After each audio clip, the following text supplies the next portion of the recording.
Yo, what is up guys? CoReefing here, coming at you with an update on the 80 gallon Let's get into it. lagoon. The anemones have been eating, I want to say every 5 days or so. So they have been getting super happy and have just been splitting like crazy, to the point where I've added a little box here to house some of them because they were getting too close to some of my mushrooms down here and I didn't like that. So I do have a bunch of anemones up for sale actually. Oh my god, oh my god, oh my god, oh my god. And I wanted to update you guys on what I'm actually dosing Kalkwasser wise.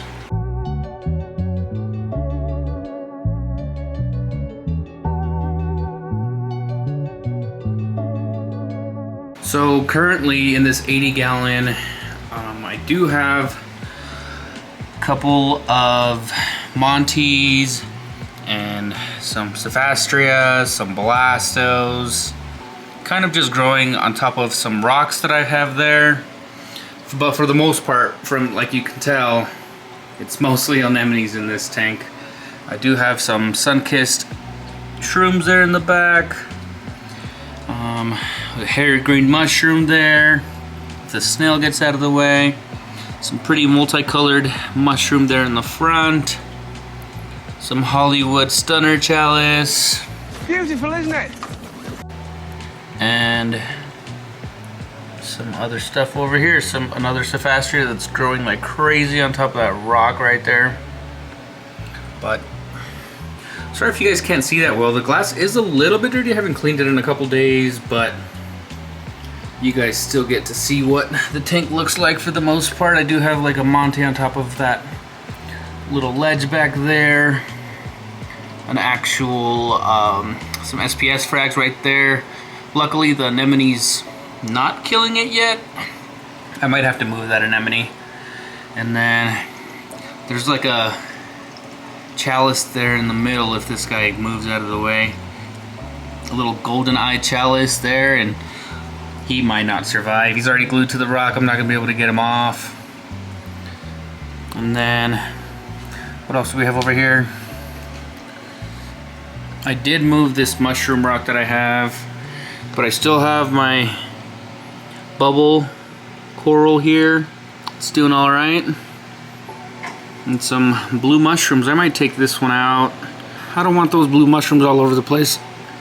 So what I have been dosing this tank with is approximately 660, I want to say, milliliters a day. The majority of that is dosed when the lights are off, and when the lights are on, I'm dosing maybe 30 mils every hour or every 2 hours. When the lights are off, I am actually dosing, I think, double or triple that every hour. But when the lights are on, I'm only dosing every 2 hours. So yeah, that's what I've been dosing. And I'll put up here on the screen how much my ALK is at. And my calcium should be somewhere around there. I mainly base everything off of my ALK because my ALK is the one that gets consumed the most in this tank. So just FYI on that. And still just running a Gen 5 and a Gen 6 XR15s with the 12-inch Coral Glow, I want to say. The actual blade, 12-inch blade there in between them, with the mounts that actually connect to both of the lights there. But yeah guys, I'm starting to sell some of these anemones because they are starting to be not a nuisance, right? Because this is what I wanted, but I don't want them killing all the other corals that I have in here. Like, oh, I forgot to mention this little SPS frag there. He's barely hiding right there in the center behind this anemone. Seems to be doing fine right now, but yeah, hopefully the anemone just doesn't engulf it completely. And yeah, this is the tank and what it looks like now. And the only thing I dose this tank is Kalkwasser and coral aminos, maybe twice a week. Nah, once a week for sure, after I do a water change.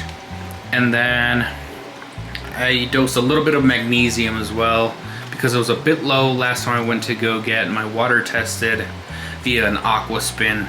But yeah guys, let me know if you guys have any questions. Just wanted to give you guys a quick update. I know I haven't made any videos, but just been busy and kind of bored, to be honest. I'm just letting this tank kind of grow out, and I don't know what else to add to it. I do want some more tangs, but I really don't want to risk anything with my little yellow there. I did get a Scopus tang in the 40-gallon Lagoon upstairs, and he's doing really well, but he's like twice the size. No, he's a little bit bigger than the yellow tang here, but I don't want to risk that yellow tang over a Scopus tang in my tank. The marine beta, he is doing really well, eating huge pieces of shrimp. Let's see if he comes out. No, he's not coming out. Alright, I changed the ISO on my camera to be auto, and now it's just super bright, even though it's blues only. Like if I walk up to this tank, I only see blue. And of course I see the anemones, but not as bright as they come out in the video here. But hopefully I'll be able to capture the marine beta back there. Let's see if he lets me get close. No, he turns around. Oh, there he is. Yeah, he's really cool. He's like one of my favorite fish for sure. But the nems are looking good. These guys have not been fed today. That's why they're chasing each other all over the place. They think I'm gonna feed the tank, and they're preemptively fighting for food when there's no food in the tank. On this left side over here, I do have some black widows, and you could tell a little bit of a difference between the two, but not really. That one in the center there, not in the box, but the one behind the box is a black widow, and so is that guy, but then, and so is this guy, but then these guys over here are all rainbows. I do have some other like wildfires mixed in here, but to be honest, after they all hang out in the same tank for such a long period of time, they just all kind of look the same, to be honest. They all kind of morph into one color.